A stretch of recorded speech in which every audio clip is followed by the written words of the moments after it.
Why is nobody talking about how Chukwuma Nzogwu Kaduna was unalived during the Civil War? Major Nzogwu, can you please give me an account of the night of the coup in Kaduna? Well, it's rather something like the longest day. We started this off on the 29th of July 1967 near Nsukka, Enugu State. He was ambushed by the Nigerian troops while traveling in an improvised armored vehicle called the Biafran Red Devil. The troops, led by Captain Abubakar Gora of the 21st Battalion, opened fire at the armored car, and almost when Nzogwu and his men were at the verge of escaping, the federal troops made use of a fearsome 106mm recoilless rifle, which eventually pierced through the armored car. Ironically, the 106mm recoilless rifle was the same anti-tank weapon that Nzogwu and other soldiers used in the January 1966 attack to destroy the official lodge of the Sardauna of Sokoto. Nzogwu's corpse was identified by Lieutenant Abdullahi Shelen, who ordered for the corpse to be properly stored in the Nsukka University. However, Lieutenant Abdullahi arrived at the university campus to realize that both eyes of Nzogwu had been plucked out in what appears to be a ritual mutilation. Abdullahi also accounted that the soldier who shot Nzogwu was his former batman. Nzogwu died at the age of 30 and his corpse was flown to the military cemetery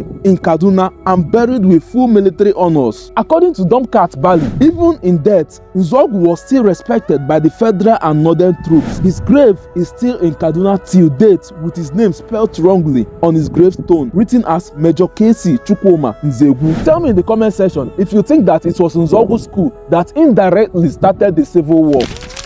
Major Nzogwu, can you please give me an account of the night of the coup in Kaduna? Well, it's rather something like the longest day. We started this off on the night of the 13th of January when a night exercise was planned by the military college, which I command. We took out troops to the ground and taught them how to do night attacks.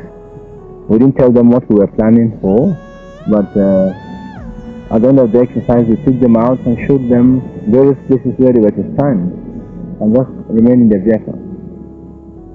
Next day we went out again for the same type of exercise, and at the end we issued them with ammunition, this time live ammunition, and told them that they were going back to the same place as they went yesterday, but this time they were to get certain people. And they were with you, were they? Oh, of course they did. Oh, they all supported us.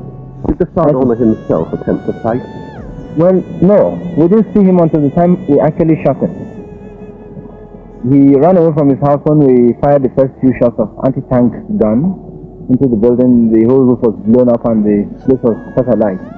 Then we went to the rear of the house and started searching from room to room until we found him amongst the women and children, hiding himself.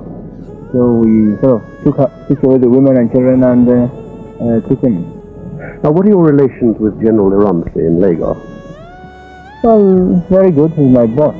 I have always been under him, and I still am under him. There isn't really any problem. A few misunderstandings arose, but this was due to the publication in the press and by announcements over the radio. At one time they started calling us in Kaduna rebels, whereas in fact the revolution was all a planned affair all over the country, and many other people were